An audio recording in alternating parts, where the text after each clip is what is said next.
Hey guys, welcome back to Clownfish TV. This is Kneon. I'm not here with Geeky Sparkles in this video, but we're going to talk about Netflix and subscriber numbers and how they're not going to report subscriber numbers anymore.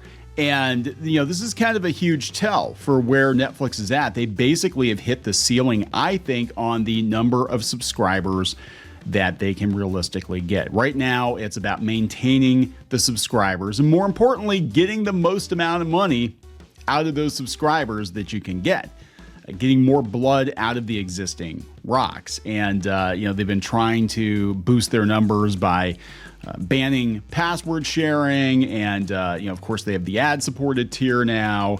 And this is pretty much the state of everything with streaming. It's basically maintaining what you've got, because I think we're maxed out. The streaming wars are going to be kind of a war of attrition, I think, at this point. It's whoever can outlast the other guy.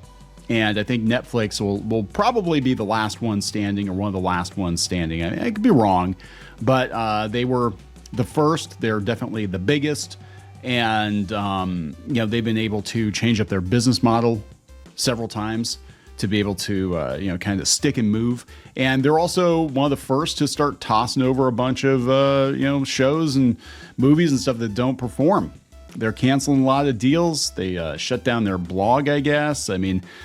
So I think they're definitely in it for the long haul. But we're going to talk about this because this is it, man. This is end stage streaming war, and this is how you know you've reached the end of the road. Just maintaining what you've got. So before we get into it any further, please subscribe for more pop culture news, views, and rants, guys. Go out to patreon.com/clownfishtv. Help us maintain our numbers. We don't expect infinite subscribers, but every little bit can help, because at this point, like, YouTube is being really weird about the ads too. They're talking about like record profits, but I don't think the creators are seeing that. I think there's something going on. I'm just saying, I think there's something going on. Now they're talking, they want to put, and I know a lot of people have been complaining about the ads. It's not just like one ad break, or if there's an ad break, it's not just one ad, it's like multiple ads, just like TV. But now they're talking that they're going to have ads on pause too, which Hulu does, and it annoys the hell out of me. Like, you pause a Hulu show and there's an ad for like Chick-fil-A or something. And actually, the worst I've seen with the advertising, now that I'm on a rant, is we keep getting ads for elections in other states. Like, I'm not even in the state. Why am I getting ads for this candidate? I do not care. I don't want to see election ads, but I keep getting ads for candidates in like West Virginia or something. It's really freaking weird. I was trying to watch Star Trek last night, and it just a bunch of ads came up for West Virginia candidates. It's like, hey, you've got the wrong guy. Anyway, Netflix is all about the money, not about the members, according to The Verge. They added 9.3 million subscribers this quarter, but the push for advertising and paid sharing means it will stop reporting that number next year. Netflix is moving beyond subscriber numbers. Yeah, they can't keep going up and up and up and up. That line does not have unlimited potential. In its first quarter earnings results released Thursday, last week, Netflix announced that it's going to stop reporting quarterly membership numbers in 2025 because subscribers are just one component of its growth. The change comes after a quarter where it added 9.3 million subs, growing more than 270 million members globally, or growing to more than 270 million members globally. Subscriber count meant everything in the early days of streaming. It allows investors, studios, and everyone else to gauge how well a streaming service is doing compared to the competition, and Netflix has leaned on its lead in that area. And Disney made that mistake too. And the problem is you can't afford, if you're constantly reporting to your shareholders that you're getting more and more subs, and they've become accustomed to you getting more and more subs every quarter. That's not sustainable. You're going to hit a ceiling on the number of people that are going to subscribe to your crap. And now a lot of people are cutting back. Streaming services are very easy to cut, especially now when you've got a lot of free entertainment on Roku and Tubi and Pluto. I watch all of those. I very seldom watch Hulu, and I almost never watch Netflix or Disney Plus unless there's like something I really, really, really want to watch. The only reason I have those accounts is because other people in the family watch them. I personally do not watch them very much. Its letter to shareholders highlights new revenue streams, including advertising through the ad-supported plan and paid sharing. as we've evolved our pricing and plans from a single to multiple tiers with different price points depending on the country. Each incremental paid membership has a very different business impact, they wrote in a letter to their shareholders. Instead, Netflix says it will provide a breakdown of revenue by region each quarter and will reveal major subscriber milestones when it hits them. It's kind of like YouTube when they stopped reporting on the sub counts for certain channels. Like, it's just increments of 100 or 1,000 or 10,000 or a million or whatever. I think 10,000 is where but like, because the subs are going up and down all the time. And sometimes YouTube does its own purge and they get rid of like fake accounts and stuff like that. So yeah, instead of having people focus on that, they only report the milestones, like every 1,000 subs. Ultimately, we think this is a better approach that reflects the evolution of the business, said Ted Sarandos during an earnings interview. In other words, streaming is getting more like cable. Instead of placing value in the people who sign up for its service, Netflix is betting they'll stay subscribed and pay extra to add extra members.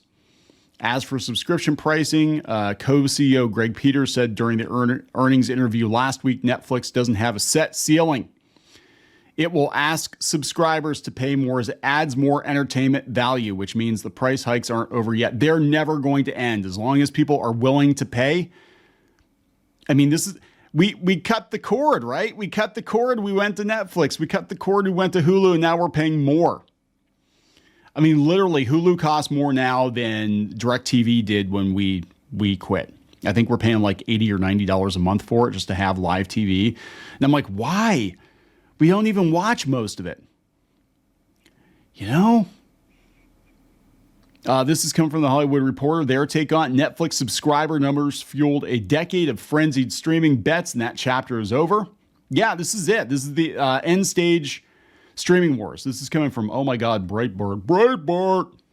Nolte says, refusal to release subscriber numbers means Netflix likely peaked. Yeah, it tells me Netflix knows it peaked. We hit the ceiling. It's a great number that embarrasses second place Disney Plus, the 270 million subscribers. He goes on to give hot takes about Disney on Breitbart. Of course he does. But yeah, Netflix hasn't made many mistakes in its revolutionary approach to entertainment. Netflix single-handedly changed how we watch TV. That's true. It has won the streaming wars and is the only streaming outlet not losing billions. However, the decision to not report subscriber numbers is a mistake, and Wall Street is letting Netflix know. Despite an amazing quarterly report, the streamer's stock took a hit. Yeah, their shares tumbled because they're like, well, wait, how do we know that you're going to make more money, Netflix? You're not, because that's it. You've trained your investors to look at subscriber numbers, and you're basically telling them, like, this is it. We're only going to at the most have 270 million subs. We're just going to have to bleed them dry. We're going to have to charge them as much as we can. That's how we're going to make more money. You know what I'm saying? Like these companies, these corporations, they never really think about sustainability. They just think about growth. Sometimes it's okay to be sustainable. Sometimes you're better off being sustainable, having a consistent, steady, reliable income stream year over year, having consistent, steady numbers and customers. But, you know, again, investors don't like that. They want easy money. They're not in it for the long haul. You know, so you're better off, I think, if you're going to try to be sustainable, to do it privately. They dropped 8% to $562 after they said that. Refusing to reveal subscriber numbers is a huge tell that Netflix feels it has peaked with the number of subscribers it can attract. That's true. After all, everything that can be done to draw people to subscribe has been done. Yeah, if you don't have a Netflix subscription at this point in time, it's because you don't want Netflix. It's as simple as that, because everybody knows it exists. Okay. After a subscriber drop a few years ago, Netflix responded by killing password sharing and adding cheaper tiers that included advertising. That helped a little. Subscriptions increased. The stock rebounded. Okay, but now what? What else can Netflix do to expand its subscription base? Do shitty mobile apps on your TV. That's always the thing. They were trying to do that. Other than adding live sports, I don't see it. Everything that's been that can be done has been done. At some point, you will have sold your product to everyone who might want to buy it. That is it. This is why appliances break, right? This is why you're not going to buy a Maytag fridge and it's going to last for 35 years. Because once everybody buys a Maytag fridge, then there's no need to buy another Maytag fridge. So you got to make sure the thing dies every 5 to 10 years. Appliances are shit now. They really are. The affirmative action of cable TV is dying. The billions Hollywood made forcing 100 million U.S. households to pay $150 a month for hundreds of channels we never watch is coming to an end. Streaming is merit-based. We will only purchase your product if we will like your product. Netflix has so far trounced the competition, but the days of Hollywood making money producing content no one watches are thankfully coming to an end. That's true. In fact, I might do another video on it this week. Don Lemon has a YouTube channel now, and nobody's watching it because he's not on CNN. I'm just saying. With cable TV, it was easy to raise revenue by raising prices. The customer had nowhere else to go. That's not the case with streaming. Well, if Netflix and Disney put everybody else out, it is. I mean, we're basically going... I kind of disagree with this because even YouTube, people are like, well, just go watch YouTube. Well, YouTube is raising its premium prices and they're trying to push people into premium and they're not letting people watch videos that have ad blockers and they have the live TV and all that. You know what I'm saying? So I don't know if I necessarily agree with that. I think that basically meet the new boss, same as the old boss. Streaming has become cable. And the streaming giants are going to keep upcharging you, the consumer, because you're going to pay it and you've got no place else to go. And then some other plucky upstart will come along with something else and they'll try to upend the apple cart and then they'll try to squash them, just like cable tried to squash Netflix. Remember when Comcast was throttling bandwidth because they didn't want people streaming Netflix? Because they're like, well, if they have Netflix, they're not going to subscribe to us, right? That's how it works. Yeah, so this is it. This is the end stage Netflix. This is the end of the road. I think they won the streaming wars 100%, and Disney is a distant second. And I don't know how long that's going to last, to be honest. So I'm going to wrap this up. Please subscribe. We'll talk later.